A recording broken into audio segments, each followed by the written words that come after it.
aos nossos convidados. É um prazer tê-los conosco. Muito bom estarmos juntos nessa casa de oração. Deus seja louvado. Você que já conhece a Jesus, que já anda com Jesus, pode repetir comigo essa singela frase: como é bom seguir a Jesus Cristo. Faz 35 anos Jesus me libertou da vida tão triste que eu vivia.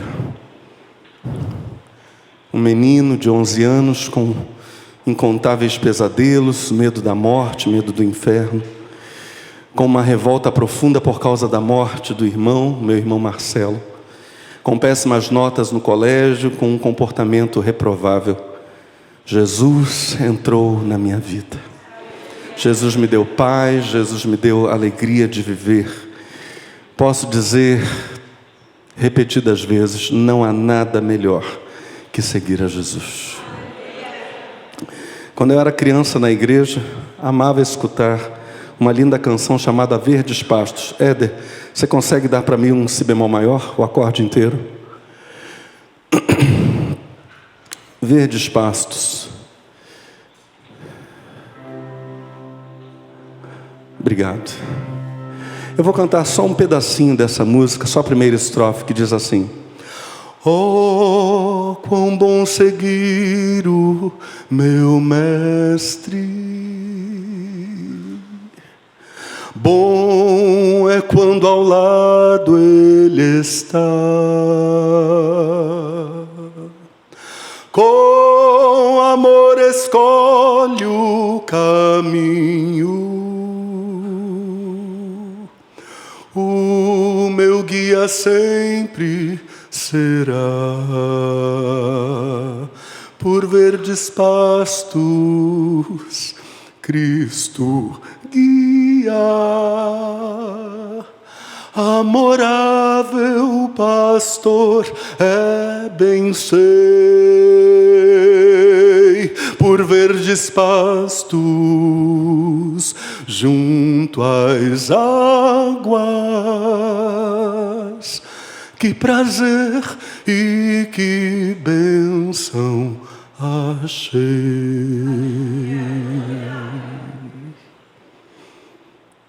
Eu amava ouvir irmãos cantando esse hino.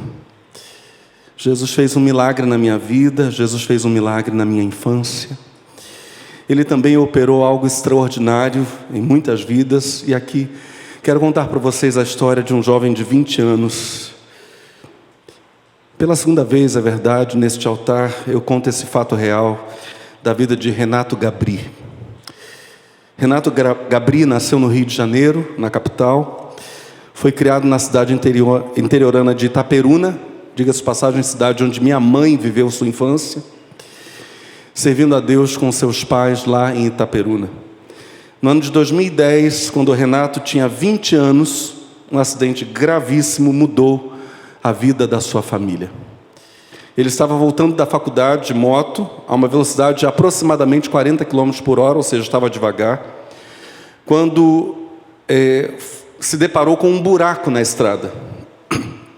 Ele já estava se aproximando de casa, quando a roda caiu na depressão e ele foi lançado para metros dali. O capacete voou, Renato bateu com a cabeça contra o chão.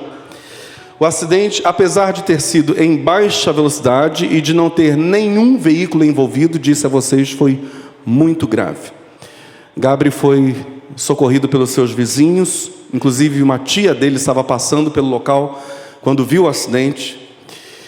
Ele não perdeu a consciência durante o desastre, mas sofreu, conta ele mais tarde, uma dor indescritível. Teve uma convulsão no local do acidente. Teve mais uma convulsão na ambulância. Por fim, teve mais uma convulsão no hospital, que só foi controlada com muito medicamento. Externamente, parecia que ele não tinha sofrido nada, a não ser um pequeno corte na cabeça. Mas quando fez exames mais detalhados, os médicos descobriram que Renato Gabri estava com traumatismo crânioencefálico, o famoso TCE. E isso significa que ele estava com uma parte do seu crânio quebrada. A pancada foi muito forte, o seu cérebro foi atingido, causando lesão e formando um coágulo. Renato Gabri foi para a unidade de tratamento intensivo, foi posto em coma induzido e submetido a uma cirurgia de emergência. Depois da cirurgia, teve uma infecção no cérebro que se chama encefalopatia séptica. Sua cabeça começou a inchar. A equipe médica controlou, e de enfermeiros controlou a encefalopatia, mas ele teve várias complicações. Os médicos contam que o rapaz teve todas as complicações que alguém na situação dele poderia ter. Gabri foi acometido, dentre outras coisas, de derrame da pleura. O pulmão começou a se encher de líquido. Teve uma espécie de bolha de sangue no pulmão. Teve pneumonia. A pneumonia ficou tão severa que passou para toda a corrente sanguínea, a infecção, afetando órgãos e tecidos. Renato estava com infecção generalizada. Por causa da infecção, rins, pâncreas e outros órgãos começaram a, como que, murchar. Era como se os órgãos fossem comidos pela infecção. O rim não funcionava, ele teve que fazer transfusão de sangue, ou os rins, para que tivesse alguma chance de sobreviver. Enquanto isso, o coração funcionava à base de injeções de adrenalina. Durante todo esse tempo, o longo tempo de internação, Renato Gabri teve um exército de pessoas orando por ele. A igreja orava por ele, a família orava por ele, quase toda a cidade de Itaperuna estava orando pela sua vida. Os médicos explicavam para a mãe de Renato Gabri qual era o seu real estado. Às vezes diziam, durante o período de internação, que ele não passaria daquela noite. Para se ter uma ideia da real situação, esse testemunho que foi veiculado pela Rede Super conta para nós que, se nós tomarmos como referência a escala de coma de Glasgow, que é uma espécie de escala de vida para você ver em que nível de debilidade ou de saúde a pessoa está, uma escala que tem uma pontuação que vai de 1 até 15. Pessoas que somam 15 pontos estão, diríamos, saudáveis, muito longe de um estado comatoso. Quem soma apenas 2 pontos nessa escala teve morte cerebral. Renato estava com 3 pontos na escala. A mãe dele dizia aos médicos que ele em breve sairia do hospital. Os médicos, enquanto a mãe dizia isso, achavam que ela não estava entendendo muito bem o que eles estavam dizendo. O nível da gravidade do estado de saúde daquele rapaz. Mesmo com as notícias ruins, a mãe de Renato Gabri mantinha a fé de que Deus curaria o seu filho. Eu disse a vocês que a cidade estava em oração. As rádios de Itaperuna pediam oração por Renato Gabri. E, ouvindo o rádio, uma mulher cega, uma cristã, ouviu sobre o caso do rapaz e também ouviu Deus mandando que ela fosse visitá-lo. Ele estava, para a ciência, em estado terminal, no 15º dia de internação, e já se pensava que ele não escaparia daquela situação. Então, como ele não escaparia mesmo, poderia receber todo e qualquer tipo de visita. O que acontece é que aquela mulher foi até o hospital visitá-lo, e quando chegou, testemunhas contam que a temperatura do lugar começou a subir, e o ar-condicionado do quarto onde ele estava ligado, e a temperatura estava baixa.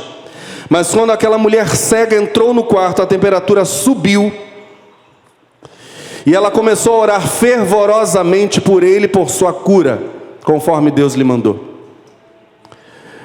Ela foi embora, e os sinais vitais do Renato Gabri começaram a melhorar instantaneamente. Instantaneamente.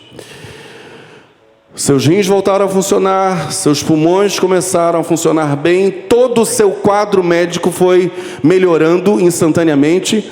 E em pouco tempo, Renato Gabri não tinha nem mais coágulo na cabeça, não tinha mais nada, absolutamente nada. Um dos médicos da equipe disse: olha, eu não sei o que aconteceu, mas esse menino não é daqui, no sentido de não ser dessa terra. porque não haveria nenhuma possibilidade de acontecer o que aconteceu. Isso é um milagre. Esse menino gravou um CD em 2012 e a música tema desse CD é O Meu Milagre. Esse é o meu milagre, dizendo que Jesus Cristo efetivamente o curou. A Bíblia está repleta de histórias como essa de Renato Gabri. Histórias que estão ali para que a nossa fé seja edificada e nós saibamos que Deus é o mesmo ontem, hoje e será para sempre. Para que saibamos que Ele é um Deus que opera milagres, que opera coisas extraordinárias, usando pessoas inusitadas. Aqui, nessa história, uma senhora cega. A Bíblia conta para nós a história de uma mulher também, na qual aconteceu algo absolutamente inusitado. A história de Ruth. Ruth era uma moabita, mas para falarmos de Ruth precisamos falar de Elimeleque, um judeu que saiu da sua terra com sua esposa Noemi e com seus 2 filhos. Foi para a terra de Moabe porque havia fome na terra de Israel. E depois de 10 anos que Elimeleque estava lá, na verdade, ele morreu pouco tempo depois, chegou em Moabe. 10 anos depois que Noemi estava lá na terra de Moabe, a Bíblia diz que morreram também seus filhos Malom e Quilion. E Noemi ficou sem esposo, sem filhos, mas como os meninos tinham casado lá em Moabe, ficou apenas com as suas 2 noras, Orfa e Ruth. A Bíblia diz que sem marido, sem filhos, Noemi ouve que agora na terra de Israel Deus voltou com provisão, não há mais fome, e ela decide então retornar para sua terra natal. Quando ela está retornando desolada, sem esposo e sem filhos para Israel, ela começa a despejar suas palavras de dor sobre as suas noras, dizendo, porque as noras a acompanharam, dizendo: voltem, minhas filhas. Deus descarregou sua ira contra mim, eu não tenho nem filhos mais, não tenho mais marido, não tenho mais nenhuma possibilidade de eu dar esposos para vocês, voltem, minhas filhas. A Bíblia diz que enquanto Noemi despeja toda a sua dor sobre as suas noras, Ruth reage de um modo que nos deixa absolutamente maravilhados. Noemi está voltando para sua terra, manda as suas noras permanecerem em Moabe, manda as suas noras casarem-se novamente.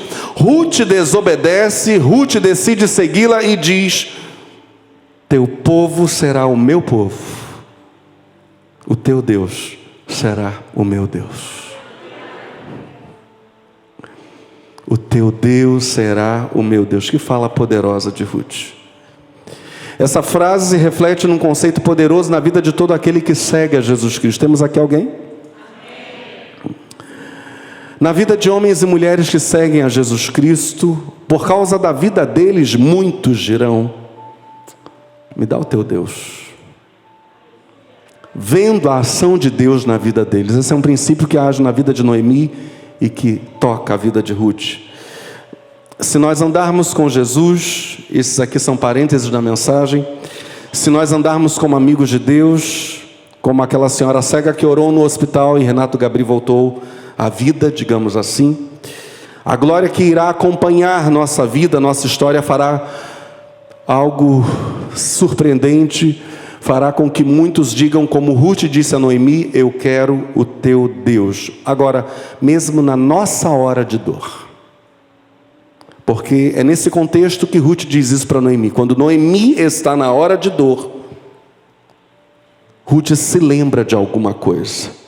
E é esta pergunta que fazemos agora: por que Ruth, a moabita, ou seja, uma pessoa que não era do povo de Israel, disse isto: dá-me o teu Deus, onde quer que fores irei eu, onde quer que pousares pousarei eu, teu povo será o meu povo, teu Deus será o meu Deus. Certamente, como Noemi estava na sua hora de dor, certamente não foram as palavras recentes de Noemi, nem foram os acontecimentos recentes da vida de Noemi, que impulsionaram Ruth a dizer que queria o Deus da sogra, ou ex-sogra. Naquela hora de dor, em que Noemi está voltando para casa depois de perder marido e filhos, A visão que nós temos é a de uma mulher profundamente triste e talvez, até poderíamos dizer, uma mulher decepcionada com Deus. Ruth capítulo 1, verso 15, Noemi diz: veja, sua cunhada voltou a seu povo e a seu Deus. Volte, siga a sua cunhada. Volte para os seus deuses. Mas Ruth está de algum modo marcada. E por mais surpreendente que pareça, nem o espírito amargurado, profundamente amargurado da sua sogra, consegue apagar a marca que há no coração de Ruth. Apesar de a Bíblia não dar para nós muitos detalhes do contexto, há uma luz no primeiro verso do livro de Ruth, quando se diz: quando os juízes ainda julgavam, nos dias em que houve uma fome na terra, certo homem de Belém foi viver no território de Moabe. O texto dá uma dica contextual para nós no primeiro verso do livro. Quando os juízes ainda julgavam, nos dias em que houve uma fome na terra. Ou seja, já temos um dado aqui. Elimeleque, esposo de Noemi, cujo nome significa meu Deus é rei, Elimeleque e sua mulher Noemi, se mudaram para Israel, de Israel digo, para a terra de Moabe, entre os anos 1390 a.C. a 1030 a.C. No período dos juízes é que estamos, é que aconteceu essa história. Então já temos um dado aqui, temos um tempo, uma data aproximada. Em Juízes capítulo 6, somente em Juízes capítulo 6, quando nós lemos todo o livro de Juízes, é no 6º capítulo, na época do juiz chamado Gideão, que se fala abertamente de alguma fome na terra de Israel. Já haviam passado alguns juízes, se eu não estou equivocado, 5 juízes antecederam Gideão. Então, nós estamos num período da história, possivelmente, se a fome a que se refere o livro de Ruth for a fome que imperava nos dias de Gideão, nós temos aqui uma família que conhecia a história dos primeiros 5 juízes de Israel, consequentemente sabia da história de Josué, que antecedeu o período dos juízes, o homem que conquistou Canaã. Conhecia a história de Moisés, certamente a história dos patriarcas. Então vamos lá. A saída do Egito e os milhares de judeus saindo do Egito, vendo os milagres de Deus naquela terra sob a liderança de Moisés. As vitórias de Josué na conquista de Canaã. E os juízes, e aqui eu faço uma correção, eram 4. Otoniel, Eude, Sangar e Débora. Gideão então que era o 5º. Os 4 juízes que antecederam o período de Gideão. Possivelmente Elimeleque e sua esposa Noemi. E depois deles Malom e Quilion, que se casaram com Ruth e Orfa, conheciam a incrível história de libertação de Israel do domínio do poderoso rei cananita chamado Jabim. Deus tinha usado, fazia pouco tempo, uma mulher chamada Débora, que encorajou Baraque a liderar a campanha de Israel contra o exército do general Jabim, o general Sísera.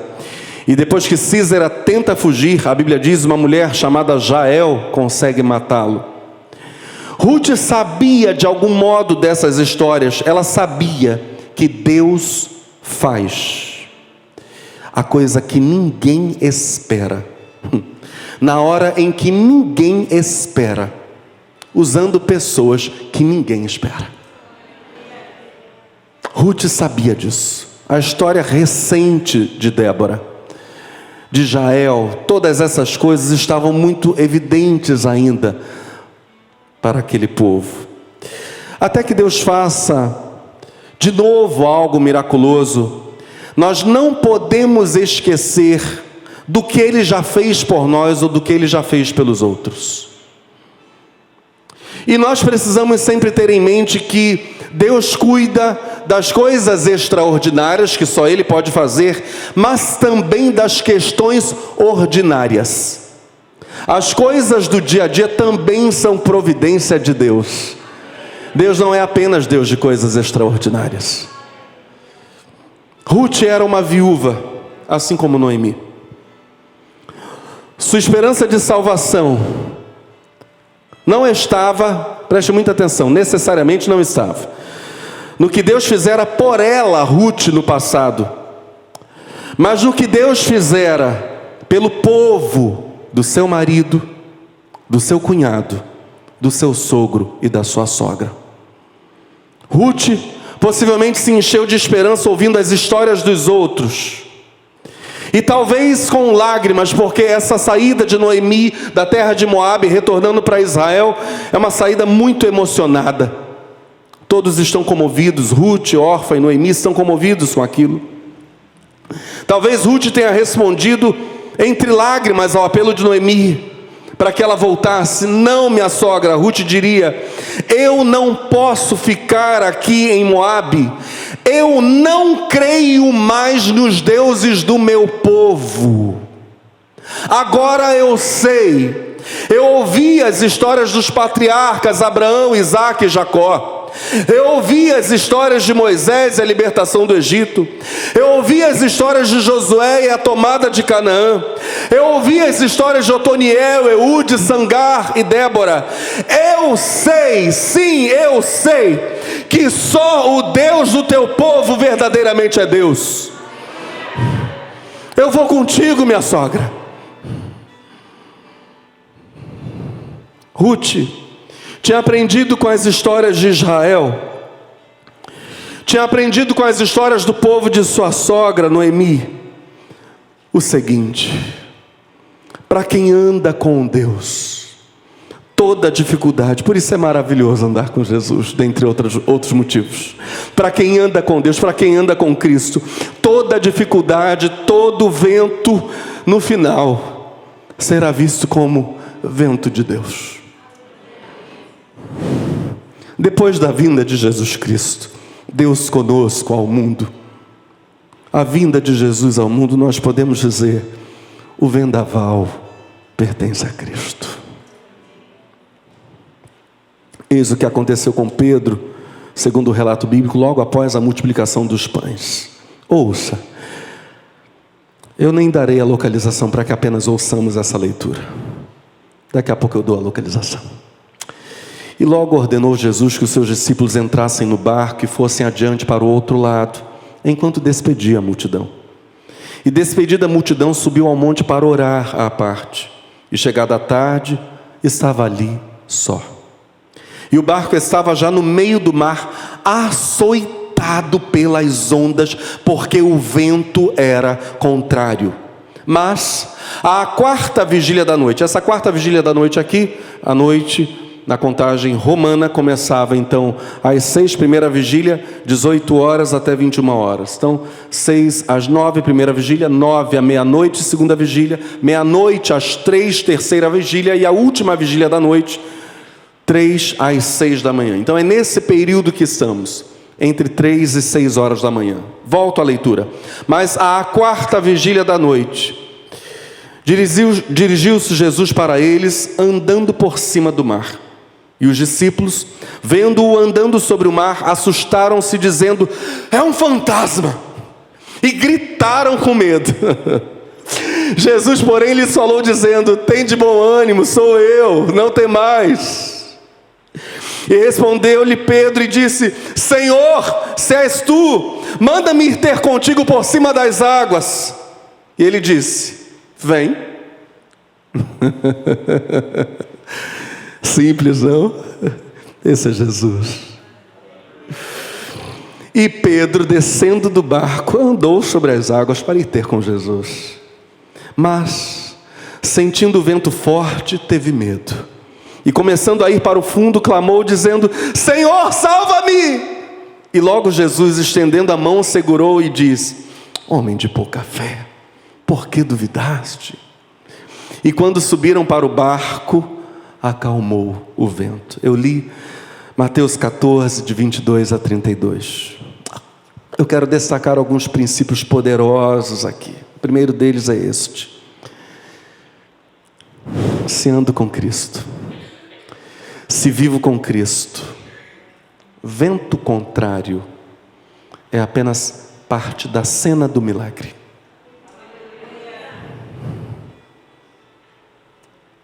Deixa isso entrar em você. Nessa história de Pedro, o vento é apenas parte do cenário. Dá uma boa composição. Imagina a cena, amor, você que mexe com fotografia. A composição é linda. É só isso. Segundo princípio. Mesmo com Cristo, nós veremos as ondas e sentiremos o vento. Nós não ficaremos insensíveis por causa da presença de Cristo conosco. Se amarmos e servirmos a Cristo, os milagres então serão a solução de Deus para os nossos medos, porque a gente vai sentir, para as nossas angústias, para as nossas necessidades. Estamos juntos? Em terceiro lugar, terceiro princípio, a única pergunta devida em meio ao vento, em meio às ondas, é esta aqui.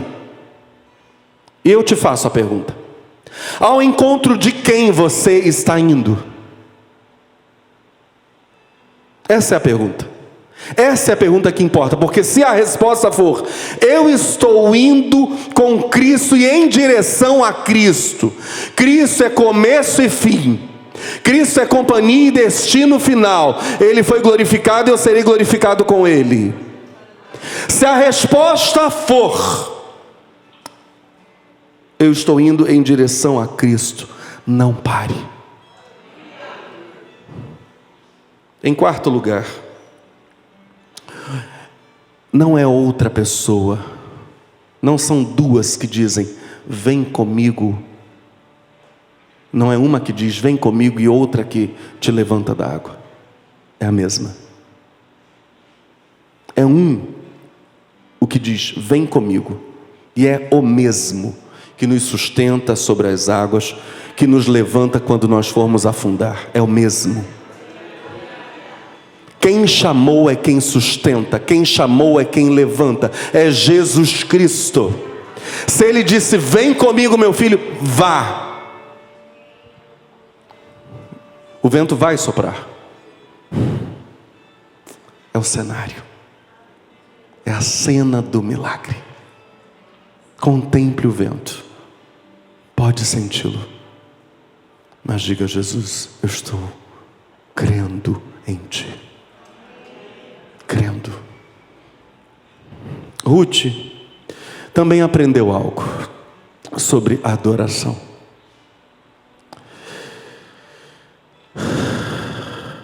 Que toda pessoa que anda com Cristo certamente aprendeu. O que Ele fez, o que Ele faz, o que Ele prometeu fazer no futuro, nos impulsiona a fazermos algo para Ele hoje. Na história de Ruth, quando ela diz o teu Deus será o meu Deus, ela muda a sua adoração, evidentemente. Ela está dizendo categoricamente: minha sogra, eu não quero cultuar mais os deuses do meu povo, eu quero honrar, eu quero cultuar o Deus do teu povo, o Deus de Israel. O que Ele fez, Ruth sabe, o que Ele faz, o que Ele prometeu fazer no futuro, me impulsiona a fazer algo para Ele hoje. Eu quero louvá-lo, eu quero adorá-lo, eu quero servi-lo. E é exatamente isso quanto a nós. Preste atenção. A certeza absoluta de um Deus abençoador e o desejo de servi-lo são os elementos que nos impulsionam. Eram inclusive os elementos que impulsionavam o grande apóstolo Paulo. Quando ele está em Atos capítulo 20 se despedindo dos pastores e líderes da igreja de Éfeso, Paulo diz: Texto belíssimo. Fiz o meu trabalho como servo do Senhor. Ouça com muita atenção esse texto. É a declaração de uma das maiores figuras do cristianismo. Fiz o meu trabalho como servo do Senhor com toda a humildade, com lágrimas. E isso, apesar dos tempos difíceis que tive, por causa dos judeus que se juntavam contra mim. Vocês também sabem que fiz tudo para ajudar vocês, anunciando o Evangelho e ensinando publicamente e nas casas. Eu disse com firmeza aos judeus e aos não-judeus que eles deviam se arrepender dos seus pecados, voltar para Deus e crer no nosso Senhor Jesus. Agora eu vou para Jerusalém, obedecendo ao Espírito Santo, sem saber o que vai me acontecer lá. Sei somente que em todas as cidades o Espírito Santo tem me avisado que prisões e sofrimentos estão me esperando. Mas eu não dou valor à minha própria vida. O importante é que eu complete a minha missão e termine o trabalho que o Senhor Jesus me deu para fazer. E a missão é esta: anunciar a boa notícia da graça de Deus. Mais à frente, nesse mesmo capítulo 20 de Atos, no verso 32, e o último verso que acabo de ler é o verso 24. No verso 32, Paulo diz: agora eu os entrego aos cuidados de Deus e da palavra da sua graça. Ouça isso: pois Ele pode ajudá-los a progredir espiritualmente e pode dar-lhes as bênçãos que guarda para todo o seu povo. Paulo tem plena consciência de que Deus é um Deus abençoador.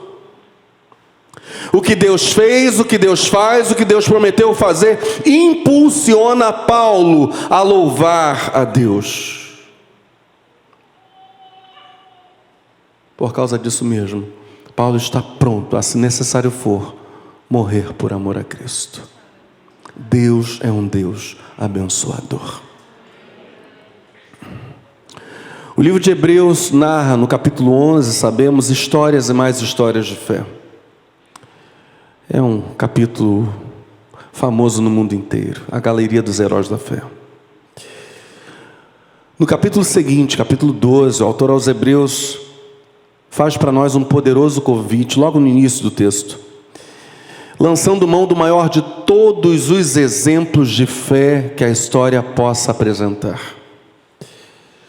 O autor aos Hebreus diz: portanto nós também. Diga comigo: nós também. Daqui a pouco eu vou explicar esse nós também do início do capítulo 12, depois de ter falado sobre os heróis da fé no capítulo 11. Então, prossigo na leitura. Portanto, nós também, pois que estamos rodeados de uma tão grande nuvem de testemunhas, deixemos todo embaraço, no grego onkos, todo peso, toda massa, os pesos no coração que travam a fé. É isso que o autor aos Hebreus está dizendo aqui. Deixemos todo embaraço e o pecado que tão de perto nos rodeia, e corramos com paciência a carreira que nos está proposta, olhando para Jesus. Diga comigo: olhando para Jesus. O autor aos Hebreus prossegue dizendo: autor e consumador da fé, o qual, pelo gozo que lhe estava proposto, suportou a cruz, desprezando a afronta, e assentou-se à destra do trono de Deus. Considerai, pois, aquele que suportou tais contradições dos pecadores contra si mesmo, para que não enfraqueçais. Olhem para isso e continuem andando. Não parem. Considerai, pois, volto, aquele que suportou tais contradições dos pecadores contra si mesmo, para que não enfraqueçais, desfalecendo em vossos ânimos. Eu disse a vocês que explicaria, e agora explico. Quando o autor aos Hebreus inicia o capítulo 12, dizendo: portanto, nós também. Ele acabou de falar sobre grandes heróis da fé, sobre Baraque, sobre Gideão, sobre Sansão, sobre Josué e tantos outros, sobre Sara, sobre Abraão. Ele está dizendo o seguinte: tendo em vista o número enorme de pessoas, Um número enorme que testemunhou a bondade de Deus, o poder de Deus nas suas próprias vidas. Agora é a nossa vez de crermos e agirmos pela fé. Agora é conosco. Agora é a nossa vez de crermos e agirmos pela fé em Jesus Cristo, tomando o exemplo de Cristo como exemplo máximo de confiança e dependência de Deus, o nosso Pai. Agora é a nossa vez.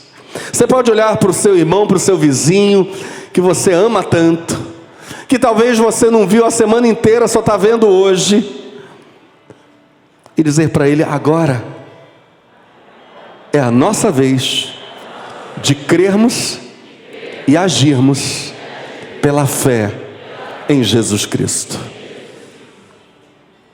Agora é conosco.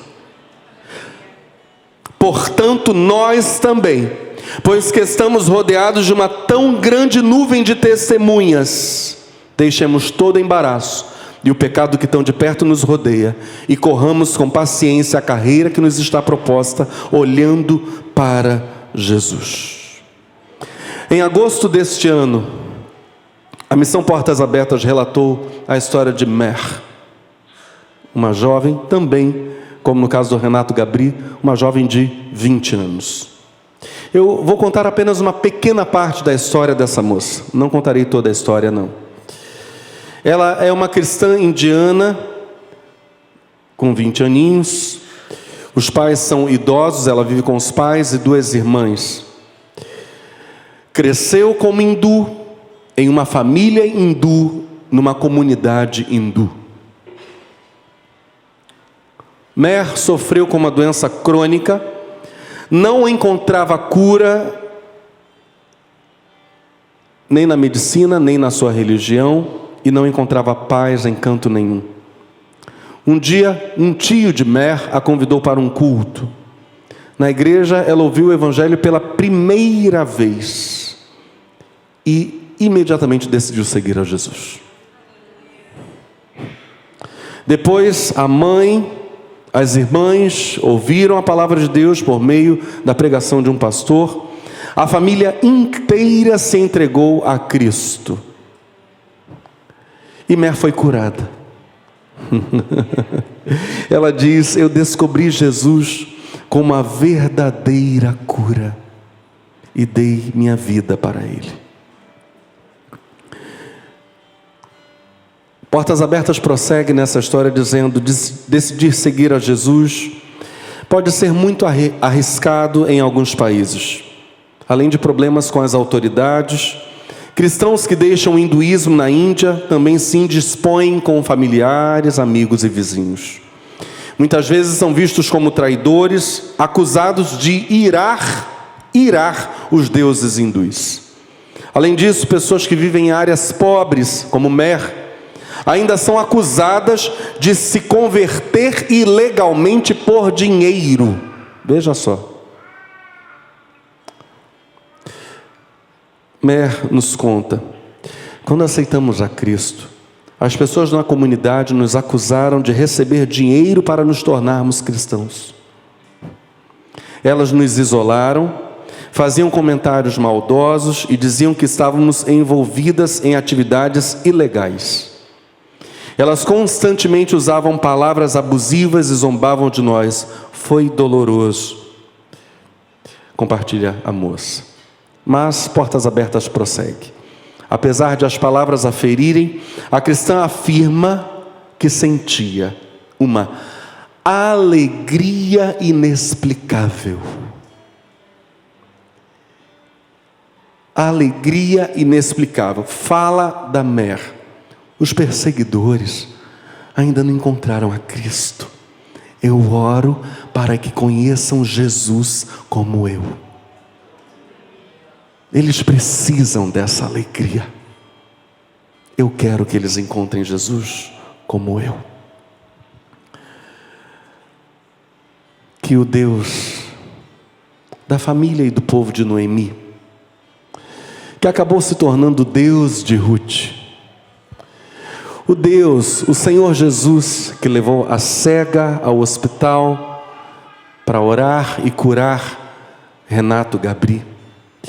Que esse Jesus que cantamos no início aqui desta mensagem, esse que é o bom mestre, que leva aos verdes pastos, que é o amorável pastor, quem conduz às águas tranquilas, quem é no dizer de Mer a fonte da alegria, a verdadeira cura, que esse Jesus seja o nosso Deus, o nosso Senhor. Que Jesus mesmo nos abençoe.